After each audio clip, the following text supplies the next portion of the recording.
16장 21절로 26절 찾아서 같이 읽겠습니다. 시작. 로마 사람인 우리도 받지 못하고 행하지도 못할 풍속을 전한다고 하거늘 우리가 일제히 일어나 고발하니 상관들이 옷을 찢어 벗기고 매로 치라 하여 많이 친 후에 옥에 가두고 간수에게 명하여 든든히 지키라 하니 그가 이러한 명령을 받아 그들을 깊은 옥에 가두고 그 발을 착고에 든든히 채웠더니 한밤중에 바울과 실라가 기도하고 하나님을 찬송하며 죄수들이 듣더라. 이에 갑자기 큰 지진이 나서 옥터가 움직이고 문이 다 열리며 모든 사람에 매인 것이 다 벗어진지라. 아멘. 기도합니다. 하늘에 계신 우리 아버지, 오늘 거룩한 주일입니다. 복 주겠다고 약속하신 날입니다. 이날에 큰 은혜를 허락해 주시옵소서. 오늘 봉독한 이 말씀에 성령의 감화와 감동을 허락하시고 이 말씀이 깨달아지고 믿어지게 하시고 이 말씀대로 감사와 찬송의 기적을 맛보며 하나님 우리 아버지 앞에 영광을 드리는 아름다운 삶이 되도록 주여 복을 더해 주시옵소서. 악한 세력을 일절 물리쳐 주시옵소서. 성령께서 공기까지도 운행하시고 주장하시며 우리의 마음이 오직 주께로만 향하는 그런 시간 되게 하옵소서. 예수님의 이름으로 기도했습니다. 아멘. 얼마 전에 미국의 캘리포니아 주에 사는 한 주부가 재미있는 광고를 냈어요. 남편이 이 사냥과 이 골프에 미쳐가지고 가족을 돌아보지 않으니까 남편을 팔겠다, 이런 이색적인 광고를 낸 겁니다. 그 내용이 남편을 염가로 양도합니다. 사냥도구와 골프채 그리고 개 한 마리는 덤으로 드립니다. 이런 광고를 냈어요. 그러니까 관심 있는 여자들이 한 60명이 전화를 했습니다. 그 중에 60명 중에 남편을 사겠다, 구입하겠다 이런 사람은 하나도 없었어요. 자, 남편이 살아있다는 것을 다행스럽게 여겨라. 또 한 가부가 이런 충고를 했고요. 또 어떤 사람은 남편이 바람 안 피우는 것을 고맙게 여겨라, 이런 주부의 조언이 있었고, 또 어떤 사람은 이혼녀는 남편과 헤어진 뒤에 아이들의 양육 문제로 참 어려웠다, 이런 충고가 있었습니다. 또 어떤 사람은 남편 말고 개만 줄 수 없겠느냐, 이런 사람도 있었다고 그래요. 자, 우리가 11월 감사의 달을 이제 맞아서 감사의 생활을 찾아야 되는데 우리는 지금 감사를 잃어버리고 있지 않은가, 감사가 실종된 그런 시대에 살고 있지 않은가, 이런 생각이 들어요. 왜 그럴까요? 옛말에 사촌이 땅을 사면 배가 아프다, 이런 말이 있습니다. 우리가 인생을 살면서 자, 남이 잘 되면은 배가 아프고 그 잘 되는 꼴을 보지 못하는데 이런 세상에 우리가 감사할 수 있겠느냐, 그렇죠? 이런 본성을 가지고 우리 인간은 남과 비교하며 사는 동물이라. 문제는 나보다 좀 형편이 안 좋은 사람, 떨어지는 사람과 비교를 하면은 그래도 자기 만족을 얻고 감사를 얻을 텐데, 문제는 뭡니까? 나보다 훨씬 탁월한 더 높은 위치에 있는 잘난 사람과 비교하니까 이게 스트레스가 쌓이는 겁니다. 감사를 잃어버리는 거죠. 자, 나보다 더 잘난 사람, 더 이쁜 사람, 더 돈 많은 사람과 비교하면서 어떻게 해요? 배 아프잖아요. 그러니까 나도 저 사람처럼 날씬해져야지, 나도 저 사람처럼 열심히 일해서 돈 벌어야지, 이렇게 자신을 자책하는 것이 아니라 그 많이 가지고 잘난 사람들을 미워하고 정오하니까 이게 어렵잖아요. 자, 내 자식은 속 썩이는데 다른 집 애들은 공부 잘하고 명문대 다니고 이게 분통이 터지는 거죠. 그러니까 자, 나도 저들처럼 열심히 살아야지 이런 생각보다는 그들과 비교해서 배가 아프고 그들이 가진 것을 부정하고 또 부모를 탓하고 환경을 탓하는 것이 우리 인간의 본성이다 하는 거죠. 더구나 지금 이 시대를 보면은 현실을 보면 참 감사할 일이 별로 없는 것 같아요. 실망스러운 일들, 우리의 마음을 아프게 하는 일들, 또 정치나 경제나 사회나 문화나 어느 것 하나 참 시원한 구석이 없고 점점 더 망가져가는 것 같습니다. 마치 지금의 시대는 이 교회를 보더라도 이 중세의 그 종교 암흑 시대, 그런 시대가 오지 않았는가 할 정도로 지금 깜깜한 시대를 우리가 살고 있습니다. 오늘 본문의 내용을 보면은 바울이 제2차 전도 여행을 떠나서 유럽의 간문인 이 빌립보 지역, 여기에서 이제 복음을 전하다가 이 귀신 들린 여자를 고쳐줬어요. 그랬더니 자, 귀신 들린 여자 고쳐준 이것이 화근이 돼가지고 엄청 두들겨 맞고 옥에 갇히게 됐다. 억울하게 지금 옥에 갇힌 겁니다. 근데 오늘 25절에 보면은 한밤중이 돼서 바울과 실라가 기도하고 하나님을 찬미했다 그러잖아요. 이 정신 나간 사람 아니겠습니까? 좀 약간 이상한 사람 아닙니까? 억울하게 매를 맞고 옥에 갇혔습니다. 잘못한 게 없습니다. 귀신 들린 여자 고쳐주는데 이게 뭔 문제라는 거죠. 이 정도 되면은 잠이 안 오고 정말 분통 터지고 너무 억울해서 가슴을 칠 터인데 여러분 같으면 어떻게 했어요? 근데 바울은 자, 매 맞고 터지고 발에 손과 발에 착고가 친 채로 옥에 갇혀 있어도 기도하고 하나님을 찬미했다. 그렇죠? 자, 어째서 이런 일이 있을 수 있겠습니까? 도저히 납득이 안 되는 그런 상황 아니겠습니까? 그런데 바울이 한밤중에 자, 기도하고 하나님을 찬미했더니 놀라운 역사가 일어났습니다. 옥물이 흔들리고 지진이 나서 감옥의 문이 열리고 발에 착고가 저절로 풀어지는 그런 놀라운 기적이 일어난 거예요. 그래서 오늘 본문의 제목을 이 감사의 기적이다 이렇게 붙여놨는데 사실은 뭡니냐 하면은 정확한 제목을 붙이자면은 찬양의 기적, 찬송의 기적, 이것이 마땅한 것 같아요. 왜냐하면은 자, 이 감사란 말, 이 토다란 히브리어 말은 이 찬양할 때 쓰는 말과 똑같은 말입니다. 감사와 찬양은 동의어다 이런 얘기예요. 자, 이 감사의 의미, 이 토다의 의미는 그 야다에서, 히브리에서 야다에서 찾아올 수 있는데, 야다란 말은 뭐 하나님을 알다 이런 말도 되고요. 또 시편 32편 5절에 보면은 하나님께서 이루신 일을 인정하고 고백한다 이런 의미도 돼요.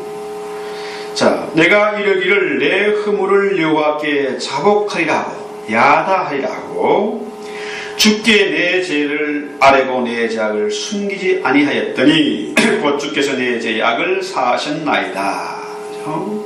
자, 우리가 어떤 일을 당하든지 억울하고 분통 터지는 일을 당하든지 위기와 환난을 당하든지 어느 경우에도 우리는 뭘 해야 됩니까? 하나님을 야다해야 된다. 하나님을 인정하고 하나님께 내 죄를 자복하고 아뢰어야 된다. 자, 하나님을 알고 하나님 앞에 내 죄를 자복하고 기도하면은 그 억울하고 분통 터지고 잠 못 이루는 그 일이 오히려 감사로 바뀌고 찬송으로 바뀌게 된다. 이런 얘기입니다. 자, 그래서 우리가 하나님을 알면 알수록 하나님을 찬송하고 하나님께 기도할 수밖에 없습니다. 자, 바울과 실라가 감옥 속에 갇혀서 기도하고 찬양했더니 놀라운 일이 벌어졌다. 그렇죠? 자, 엄밀한 의미에서 보면은, 자, 이 구약에서 이 감사하다 이런 말은 없어요. 뭐 구약에서 뭐 여호와께 감사하라 그 인자심이 영원하미로다 감사란 말이 많이 나오는데 사실은 뭐냐면 그 감사란 말보다는 송축하다, 하나님을 찬송한다 이런 말이 더 정확한 번역이에요. 한번 생각해 보십시오. 하나님께 받은 은혜가 얼마나 큰 것입니까? 그 십자가의 사랑을 온 천하를 다 주고도 억만금을 다 주고도 바꿀 수 없는 것입니다. 그러잖아요? 자, 하나님께 우리 인간이 어떻게 감사할 수 있겠습니까? 어떻게 사례를 할 수가 있겠습니까? 뭔가 좀 맞지 않는 것 같잖아요. 그렇죠? 그래서 하나님께 감사하다는 말은, 자, 구약에 나오는 모든 감사라는 말은 하나님을 찬미한다, 찬송한다 이렇게 표현하면 더 정확할 것 같습니다. 자, 하나님을 찬송했더니 어떤 일이 일어납니까? 기적이 일어나는 거예요. 복을 받은 겁니다. 이 감사와 연관된 단어가 이 바락인데, 이 바락이란 말은 축복한다, 이 브레싱의 의미도 있고 하나님께 무릎을 꿇고 기도한다 이런 의미도 있어요. 자, 그렇기 때문에 시편 50편 14절 이하에 이런 얘기가 나옵니다. 감사로 하나님께 제사를 드리며 지극히 높으신 자에게 내 의손을 갚으며 환난 날에 나를 부르라 내가 너를 건지리니 내가 나를 영화롭게 하리로다. 그렇죠? 그렇습니다. 이 감사의 대상, 이 찬양의 대상은 바로 하나님이세요. 찬송이란 말, 하나님께만 할 수 있는 것입니다. 이 송축하다, 도다한다, 야다한다, 바락한다, 그것은 하나님께만 할 수 있는 겁니다. 우리 인간은 결코 찬양의 대상이 될 수가 없습니다. 하나님 외에는 나를 환난에서 건져줄 자가 없습니다. 기도의 대상은 오직 하나님 한 분뿐이십니다. 하나님 한 분만이 우리를 축복하세요. 자, 그렇기 때문에 하나님을 찬송하면은, 감사하면은 축복의 문이 열린다, 이 바락의 문이 열린다 이런 얘기예요. 그래서 우리가 하나님께 드리는 최고의 제사는 바로 뭡니까? 찬미의 제사, 찬양의 제사입니다. 자, 우리 하나님은 찬양의 제사를 원하세요. 바로 이 감사죠. 하나님을 송축하는 것입니다. 빌 클린턴 대통령이 대통령이 당선됐을 때 뉴욕 타임즈에 두 친구의 이야기라는 아주 재미있는 기사가 실렸습니다.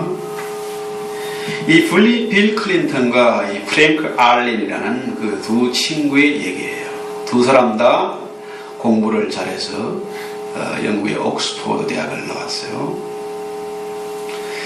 두 사람의 운명이 극과 극으로 갈라졌는데, 이 프랭크 알렌은 삶을 비관하고 자살을 했고, 클린턴은 이 대통령이 됐습니다. 두 사람의 운명이 갈라진 근본적인 원인은 뭐냐? 감사를 몰랐다는 거죠. 알렌은 부유한 집안에 태어나가지고 모든 사람이 부러워하는 완벽한 조건을 갖추었는데도 불구하고 그는 늘 원망과 불평이었어요. 그런데 클린턴은 가난한 집안에서 태어났어요. 더구나 이복 동생들을 돌보면서도 어머니께 감사했다. 부모에게 감사했다는 거죠. 이 감사의 차이예요. 그래서 부모를 원망하고 부모에게 불효하고는 그 인생이 결코 잘 될 수가 없습니다. 이 성경의 십계명에 분명히 나오는 얘기잖아요. 이 땅에서 잘 되고 장수하는 비결이 뭡니까? 부모를 공경하는 거죠. 우리 인간의 세계에서 부모와 자식 간에도 임금과 신하 사이에도 사장님과 조급원의 사이에도 감사할 때에 이 월급을 쥐꼬리만큼 주느냐, 나에게 이런 대우밖에 안 되느냐, 임금에게 따져갈 때는 결코 뭡니까? 상이 없습니다. 감사할 때에, 주어진 것에 감사할 때에 이 복을 받는 것이죠. 상을 받는 것입니다.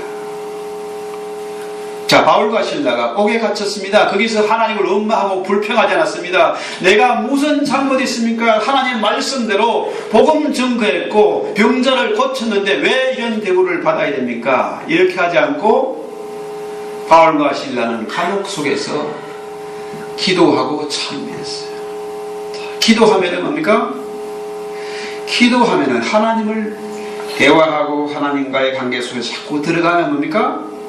모든 것이 감사하고 그 기도가 찬양으로 바뀔 수밖에 없어요. 그냥 기적이 일어난 것이 아닙니다. 그 속에서, 환난 속에서 기도했더니 그 기도가 감사와 찬양으로 바뀌는 것이고, 찬송하고 기도하고 또 기도하고 찬송하고 이렇게 했더니 감사의 기적이 일어나는 것입니다. 깊은 밤에. 자, 인간들 보면은 막 춥고 온몸이 매를 너무 많이 맞아서 아프고 발 손가락에 착고가 채워져 있고 피가 흐르고 그 상황에서 결코 찬송하고 감사할 수가 없어요. 그런데 그 상황 속에서 찬송하고 기도했더니 기적이 일어나는 거예요. 자, 우리 인생을 살면서 날마다 청춘이 아닙니다. 날마다 햇빛이 쨍쨍 이게 아니잖아요. 때로 위기와 환난을 만날 수도 있고 인생의 깊은 밤을 맞을 수 있습니다. 우리 인생이 그렇게 만만한 게 아니잖아요. 더구나 이민사회에 사는 것이 참 만만치가 않습니다. 그런데 우리 인생의 깊은 밤을 만났다면 거기에서 원망하고 한숨 푹푹 쉬고 잠 못 이룰 일이 아니라 인생의 깊은 밤에는 뭘 해야 됩니까? 바울과 실라처럼 기도해야 돼요. 기도하면은 하나님의 은혜를 다시금 깨닫게 되고, 기도하면은 그 기도가 한숨과 절망이 찬송으로 바뀌게 된다. 찬송하면은, 기도하고 찬양하면은 기적을 보게 된다는 거죠. 그렇습니다. 우리 인생이 깊은 밤을 맞았다 하면은 지금 뭐 할 때입니까? 바로 바울과 실라처럼 기도하고 찬양할 때,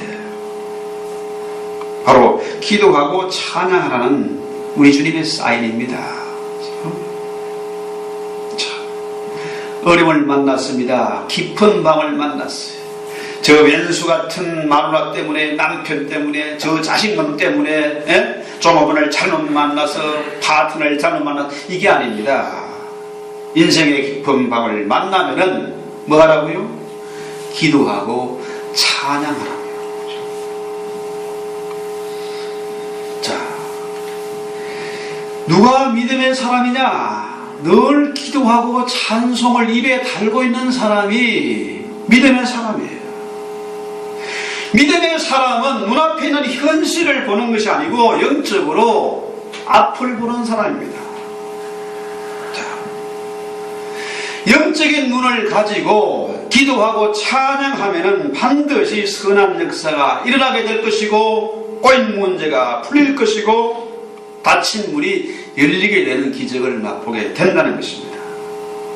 그 놀라운 사실을 우리는 어디에서 볼 수 있어요?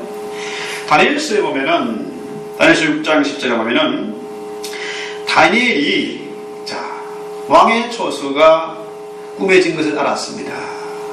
다니엘이 늘 예루살렘을 향해서 무릎 꿇고 하루에 3번씩 기도하는 이것을 간신배들이, 원수들이 알고, 아무리 다니엘의 허물, 약점을 찾아내도 찾을 게 없으니까 결국은 뭘 찾았습니까? 이 다니엘이 왕을 섬기는 것이 아니라 하나님을 찬미하고 늘 무릎 꿇고 기도하는 이 사실을 찾아가지고 그 약점을 가지고 다니엘과 그의 친구들을 사자굴 속에, 용광로 속에 집어넣을 그럴 음모를 꾸민 것입니다. 이 사실을 알았습니다. 다니엘서 6장 10절 보세요.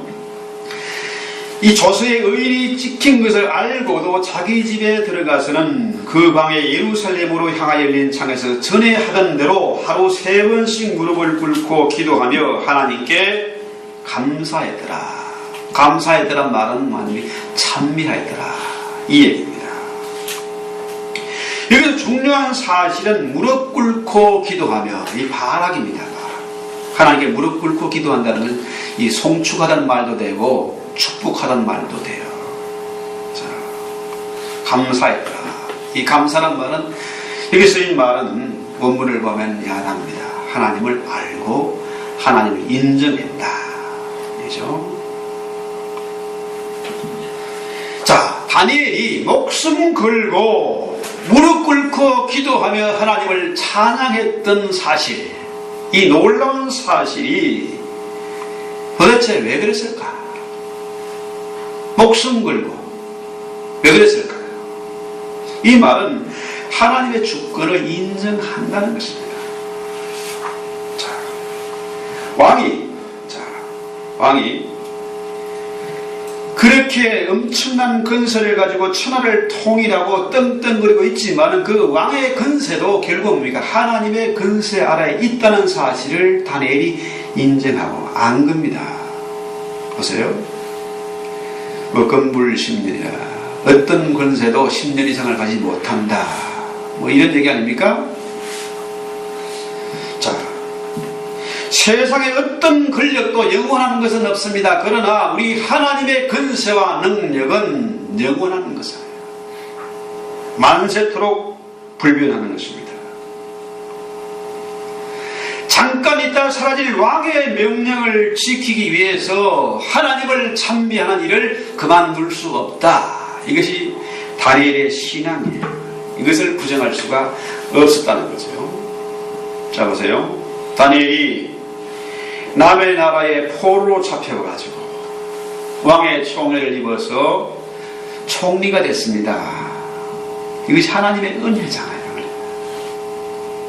지금 우리가 여기 와 있습니다. 이게 뭡니까? 하나님의 은혜예요.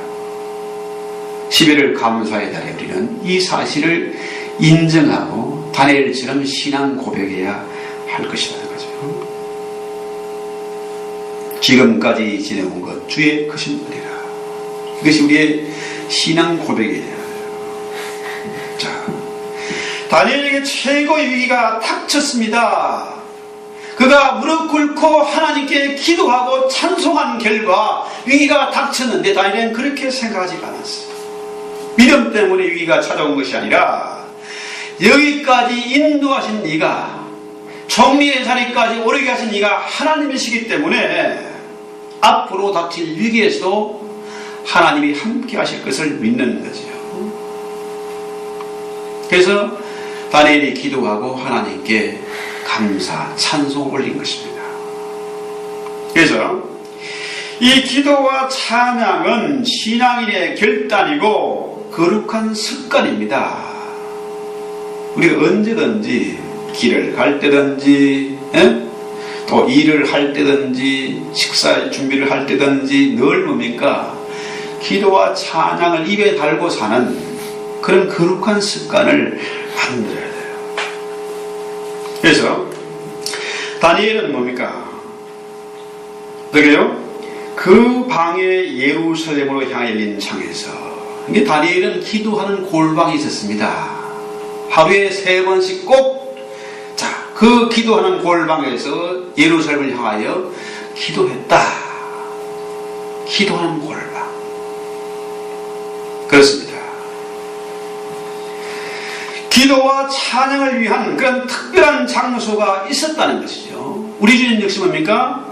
낮에는 성전에서 가르치시고 오후에는 다니면서 복음을 전파하고 각색 병든자를 고치시고, 밤이면 뭡니까? 언제나 뭐가 있었어요?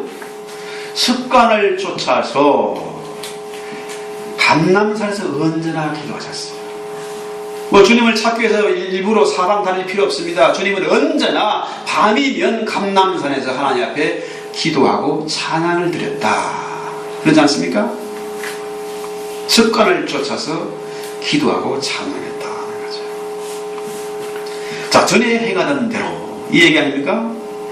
이전에도 다니엘은 하루에 3번씩 골방에서 기도와 찬양을 했었고, 지금 왕의 조서가 만들어져서 지금 목숨이 경각에 달렸는데도 불구하고 전에 하던 대로 그는 기도와 찬양을 했다.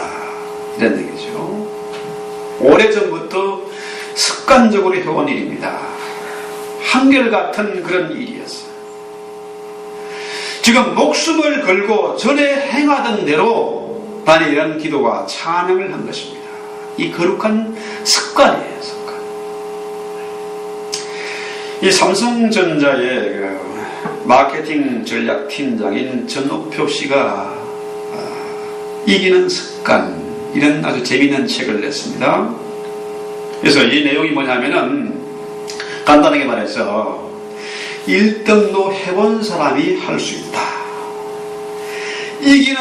이겨본 사람만이 이기는 방법을 안다. 이런 얘기입니다. 자, 이기는 사람은 삿바 싸움에 강하다. 씨름판에 한 거 보세요. 삿발을 잡고 우리가 보기에는 가만히 있는 것 같은데 땀을 뻘뻘 흘리면서 기싸움을 하고 있는 겁니다. 딱 삿발을 잡아보면은 내가 이놈을 이길 수 있다.